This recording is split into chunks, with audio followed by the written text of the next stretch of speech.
नमस्कार. खूप खूप स्वागत आहे आपलं सर्वांचं माझ्या मंगलम रेसिपीजमध्ये. तर मंगलम रेसिपीजमध्ये आज आपण बनवणार आहोत झणझणीत असं पिठलं बनवणार आहोत.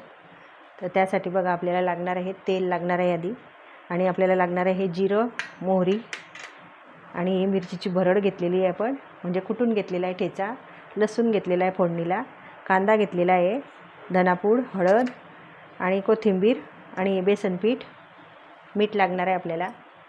तर आता आपण सुरुवात करू रेसिपीला. तर इथे आपण पातेलं ठेवलेलं आहे गरम करायला, आणि आता त्यामध्ये आपण तेल घालणार आहोत. तर तेल घातलेलं आहे. असं भरपूर असं तेल आपल्याला घालायचं नाही आहे. पिठल्याला अगदी आपल्याला तेल कमी लागतं. कोरडं वगैरे पिठलं केलं तर त्याला आपल्याला तेल थोडं जास्त घालावं लागतं.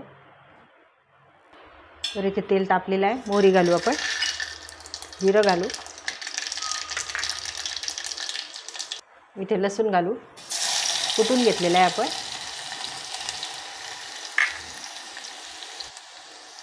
कुटलेल्या लसणाची चव एकदम अशी छान येते. आणि आता आपण कांदा घालणार आहोत. कांद्यामध्ये हळद घालू आपण. आता आपण मिरच्या कापून न घेता त्याचा ठेचा कुटलेला आहे, म्हणून आपल्याला कांदा थोडा परतल्यानंतरच आपल्याला तो ठेचा घालायचा आहे. जर आपण कापून घेतल्या तर आपल्याला आधी कांद्याच्या आधी त्या मिरच्या घालाव्या लागतात.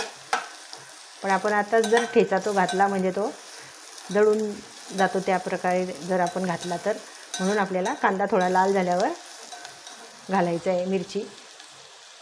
पिठल्यात थोडा कांदा छान व्यवस्थित भरपूर असला म्हणजे पिठलं अगदी मस्त लागतं.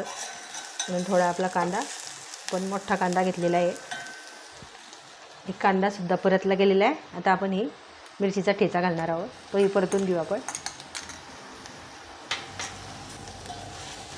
मिरचीसुद्धा छान परतून घ्यायची आहे तेलामध्ये, नाहीतर कच्ची राहिली म्हणजे ते सुद्धा उग्र लागतं, आणि ते उग्र लागलं म्हणजे सर्व पदार्थाची आपली चव जाते.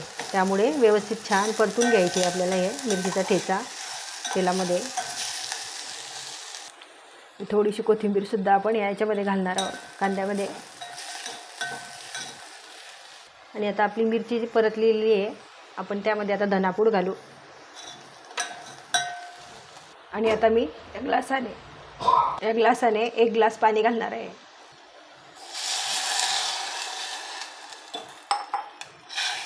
परत थोडंसं पाणी घालू. असं 1.25 ग्लास आपण पाणी घातलेलं आहे, आणि 1 वाटी बेसन पीठ घेतलेलं आहे आपण. आणि आता चवीनुसार मीठ घालू आपण. आणि आता आपण छान उकळून घेणार आहोत. उकळी आली म्हणजे आपण पिठला घेरून घ्यायचा आहे आपल्याला. आता झाकण ठेवू आपण.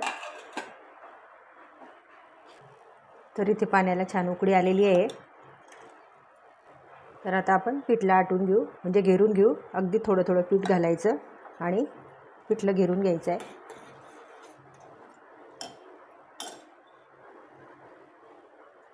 अशा प्रकारे इथे तुम्ही गॅस बंद करून जरी घेरलं ना तरी म्हणजे आपल्या ज्या गुठळ्या होतात त्या गुठळ्या होत नाही, म्हणून आपल्याला थोडंसं गॅस बंद केला तरी चालेल इथे. अशा प्रकारे. आणि आता या गाठी ज्या आहे त्या मोडून घ्यायच्या, आणि थोडीशी एवढी तेवढी गाठ राहिली ना तरी अशी छान लागते पिठलं. तसं काही काही म्हणतात गाठीशिवाय पिठलं चांगलं लागत नाही, म्हणजे एक अशी हे आहे की बुवा ते छान लागतं पिठल्यामध्ये गाठ जरी असली तरी.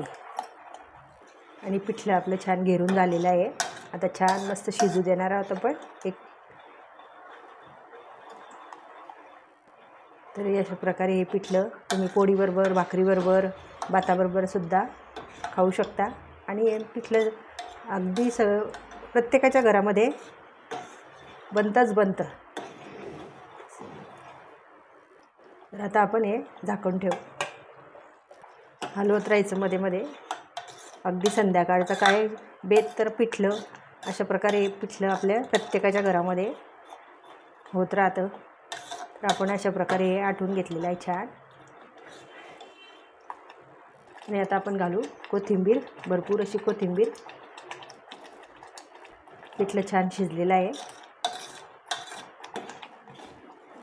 तर आता गॅस बंद करू आपण. तर आता पिठलं आपण बाऊलमध्ये काढून घेणार आहोत.